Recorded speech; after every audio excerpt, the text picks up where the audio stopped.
Hi, my name's Phil. I like talking about politics. In this video, I'd like to talk about whether, yet again, Boris Johnson has trapped himself. And this has got nothing to do with the Supreme Court case. We'll find out what happens then. I have to say, reading more of what various people are saying, I'm now not so confident as I was earlier on. But we find that out about next week. Now, this is about his meeting with Michel Barnier and Jean-Claude Juncker about his proposals for the Northern Irish backstop situation, and how it seems he's messed up yet again. But first, if you find yourself enjoying the video, then please click the like button and subscribe to the channel. So, there's a phrase that I've been using a bit. It's not my phrase, but it has to be used. And really, ever since Theresa May resigned, there's been a shift in the way a lot of Tory MPs have been projecting their ideas of Brexit. And it's often been said of them that some of them are genuinely mad, but others are just pretending. Problem is, you can't tell the difference between them. I think maybe now we can discern which one Boris Johnson was, because he went along to this meeting. Remember, this is the first time he's actually gone to carry out any negotiation. This is something he should have been doing all summer, and he didn't. He took the view that, the whole issue about the Irish backstop was just a political bargaining chip. Whether he believed it or not, that was the view he was taking. That was the narrative he was going with. And if he showed how tough he was, they would just drop it because it's not actually needed, is it, after all? That didn't work. So then he's gone back on his own, statement of saying he's not going to talk to them until they drop it. And he's going to talk to them. And he was going in, he was all happy. Right, what we're going to do. OK, so here's what we'll do. We'll get Northern Ireland to follow the same rules on food and livestock as the EU. That'll solve it, yeah? That'll be fine. There'll be no problem with goods going across the Irish border. To which Barnier and Juncker had to go, no, that might be fine for the food and livestock. That's not going to be fine for all the other goods. And he looked a bit confused about this. Reportedly, because it's not on film, but there's a little bit of corroborating evidence in a moment. And he turned around apparently to the Brexit secretary and his chief advisor, negotiation advisor, and he said, is that true? That it doesn't solve the customs issue? And apparently over the course of the meeting, as they're explaining to him the realities of the single market, he just sunk lower and lower in his chair. And this, I think it was Juncker that was saying, at the end of it, they sort of realised that for the first time, Boris Johnson actually understood what the single market was. I mean, what a complete imbecile. How on earth do you try and take over Brexit negotiations without even attempting to learn what the single market is?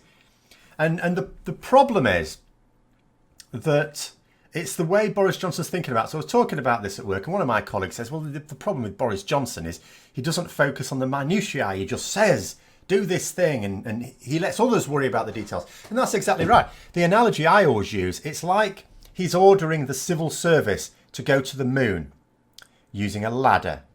And they'll try and tell him, Prime Minister, there's not enough material on Earth to make this ladder from. And even if there were, it would buckle under its own weight. And even if we could make it strong enough, we couldn't elevate it.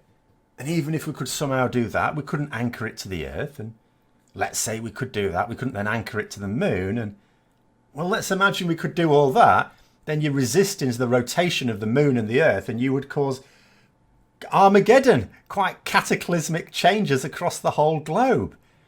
But Boris Johnson doesn't realise this. He doesn't think about this. He just thinks to himself, I've seen people use a ladder to cross a gap from a point to an elevated point. I'm only asking you to do the same thing on a larger scale. You just need belief. And as soon as you realise that is his mode of thinking, that he just thinks, oh, clever chaps in the civil service, they can do anything. They just need the political will. They just need a politician to give them the authority to do it, and they can do anything. But he doesn't understand what he's asking of them. So he doesn't understand that sometimes he's asking them to do something that's actually impossible. And as soon as you realise that of him, all of a sudden, a lot of it makes sense. But what I'm going to take from this meeting, therefore, is I'm now thinking he is one of the ones that was quite mad. So he really thought, genuinely thought, because the way he was sort of going, it was almost like, so he was so convinced that the backstop was just a political bargaining chip that as soon as it gets to it and he shows that he's serious about not negotiating until the backstop's removed, that they'll just drop it. They'll just go, do you know what? Fair enough. Fine. We don't want a no-deal Brexit. And if they didn't, then that's fine. He'll force us to go out with no deal, and then they'll be straight on the phone to him the next day or within a week. Is he? And he genuinely thought that now seems clear. He was one of the genuinely mad ones. So now what you're wondering is, okay, has his thinking changed? Does he now realise that the EU won't be able to do this? And if so, how's that going to affect his decision making? Because all the people, he's not, although he's been very authoritarian, he personally is no dictator. He relies on other people propping him up. And those other people want the no-deal Brexit. He's now thinking to himself, potentially, if he now really does realise that the EU need the backstop or that we need the backstop in some form, and it could be a Northern Ireland one as opposed to a UK-wide one, that would work, but he needs it in some form. And does he now think to himself, oh no, as he's thinking he's run out of options? Because if he achieves what he wants and takes us out with no deal, does he now realise that the EU aren't going to get on the phone? Does he now realise that all the things in Operation Yellowhammer are going to occur, and then there's going to be a general election a few weeks later? Because Jeremy Corbyn wants a general election then, he says he does. Well, he wanted it in October, that's not happening. So, and then he's buggered, isn't he? Or does he go for the extension route, which is legally compelled to do anyway? But then how does he look if he looks like he's agreeing to the extension a bit too easily? And then, in terms of corroborating evidence, I said, so then you had the Brexit Secretary this week. So the EU have announced they want concrete proposals for the Northern Irish backstop within like a couple of weeks, by the end of the month. And if they don't get it, it's like, right, you've run out of time. That's it then.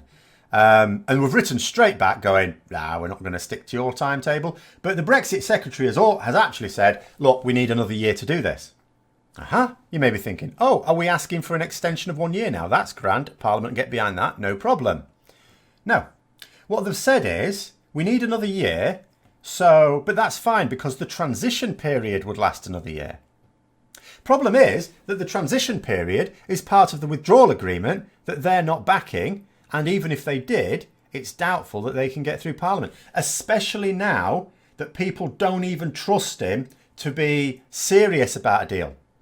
People are now convinced that what he wants to do is when he lets Parliament back briefly, if the court doesn't stop him, to put the withdrawal agreement in front of them, get them to vote for it, and then prorogue them again so they can't vote for all the further obligations. So we still crash out with no deal on the 31st of October. So even people that want to leave with a deal will be foolish to vote for it because they can't trust him. He's fundamentally untrustworthy.